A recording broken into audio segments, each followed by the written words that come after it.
אני מאמין, אני מאמין באמונה שלמה בביאת המשיח, בביאת המשיח אני מאמין, בביאת המשיח, בביאת המשיח אני מאמין. Rabbi Menachem Mendel de Vitebsk, il fondait une communauté à Tibériade. C'était un grand principe. Et un jour, comme ça, un fou fit retentir une sonnerie du grand chauffard au mont des Oliviers. Il fut rapporté à Menachem Mendel de Vitebsk que le Mashiach venait d'arriver. À cette nouvelle, le rabbi se leva, alla vers la fenêtre, l'ouvrit, humant l'air alentour et dit simplement non. Le Mashiach, il n'est pas là. Je ne ressens rien de nouveau dans l'air. Il retourna à son bureau. Une question se pose, nous nous la posons tous. Comment se fait-il que le rabbi avait besoin d'aller à sa fenêtre pour savoir si cette nouvelle était vérité? La réponse est simple. Le lieu où se trouve le tzaddik est appelé terre de sainteté. Le Mashiach n'est pas à venir chez lui. Le Mashiach est là. Et à l'intérieur de sa maison, là où il étudie la Torah, là où il apprend la Rassidoute, où il éclaire le monde par sa connaissance. Il devait ouvrir la fenêtre. Pourquoi ouvrir la fenêtre? Pour entendre le bruit de Édom. La Gemara Rosh Hashanah nous dit que la circonvolution du ciel et de la terre font un tel bruit qu'on devrait être sourd. Mais là, assourdi encore plus par le bruit épouvantable qu'on entend de Édom. Et combien aujourd'hui on entend ce bruit de Édom, ce bruit de Rome qui ne cesse de fomenter des guerres. Et donc il a fallu qu'il ouvre la fenêtre pour entendre s'il y avait encore le bruit de Édom. Comme il y avait le bruit de Édom, il a dit non, le Mashiach, il n'est pas là. Il y a une séouda auquel je suis parfaitement, et tous les Hassidim et tous les Juifs sont attachés, c'est ce qu'on appelle la séouda à Mashiach, qui se fait à Pessah. Et c'est un moment important parce que nous recevons le Mashiach, nous attendons le Mashiach. Et on a la matzah d'un côté, c'est le bitoul, l'annulation de l'homme, il y a en même temps le yahin, qui est l'ivresse, qui est aussi le secret de la Torah, et nous sommes là, nous attendons Mashiach. Et un jour, Mashiach, ce jour-là, il est arrivé dans la grande synagogue.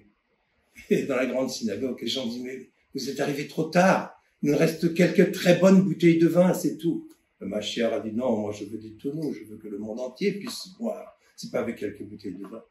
Alors le Mashiach est allé à un Bet Rabad.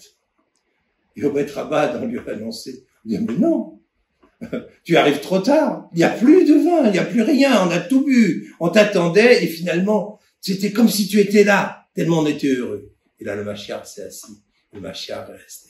Qu'est-ce qu'il attend? Qu'est-ce que nous attendons pour faire venir chacun de Mashiach? Il y a une seule phrase du Rambam, qui est mon textant, qui est mon GPS de toute ma vie, et que je lis absolument une fois par semaine, et j'exhorte chacun de le faire.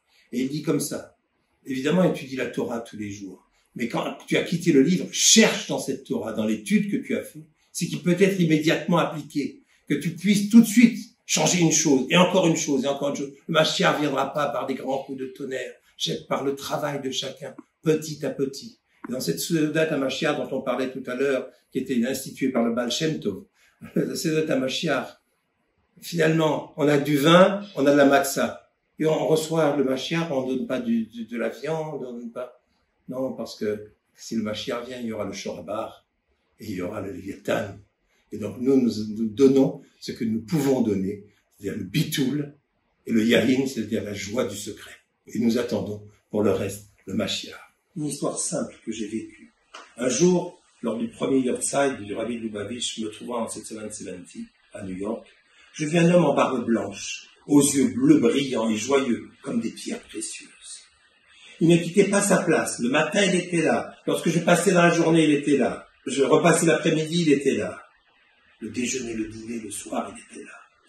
Dans la synagogue se diffusaient en boucle des discours du Rebbe, et lui écoutait attentivement et souriait de temps à autre. Le dernier jour, je vis qu'il parlait français avec l'un des nôtres. Je projetais de finir mon voyage en allant prier au Hel. Au risque de faire attendre le taxi, je m'approchais de lui et lui posais la question. Vous comprenez tous ce que dit le Rébé. Dis avec admiration, le yiddish à l'hébreu et tout ça. Il éclata de rire.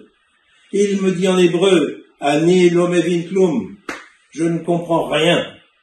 Alors je lui ai demandé pourquoi il était resté là pour écouter tous les jours en extase. Il me répondit sans quitter son large sourire, si moi je ne comprends pas, mon âme, elle comprend.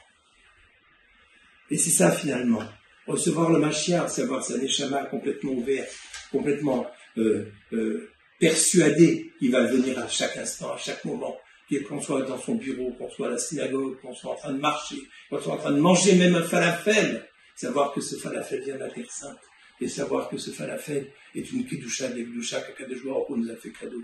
C'est ça, attendre le Mashiach et voir le Mashiach arriver. À me poser la question, je m'appelle Meir Daniel Raffort.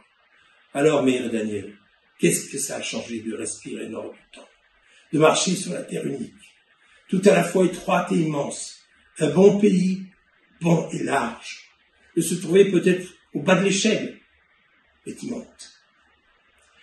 Je ne le sais pas précisément, mais ce que je sais, c'est que mon âme, elle comprend. Toutes ces longues nuits, je me lève les yeux rivés vers Yerushalayim et prie Dieu qu'il me montre, comme il a montré à Abraham Frag, la clarté au loin, au temps de la ligature. Il me fasse entendre et voir la lumière parfumée du Mashiach. J'ai pris cette habitude car un de mes maîtres, en sortant des camps de concentration, des années après, le front aux vitres, comme le fait le veilleur de chagrin, il veillait scrutant le dehors. Et si on lui demandait ce qu'il cherchait, il répondait « Je ne veux pas rater une première lueur, l'aube du Mashiach ». Je vous souhaite à tous que le cœur juif qui bat en nous puisse trouver le chemin du Mashiach.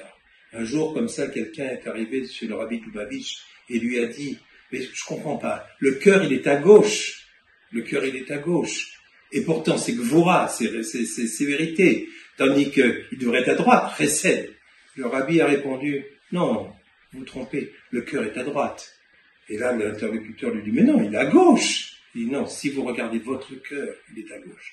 Et si vous regardez le cœur de l'autre, il est à droite. » Et là, c'est le secret et le cœur même du Mashiach.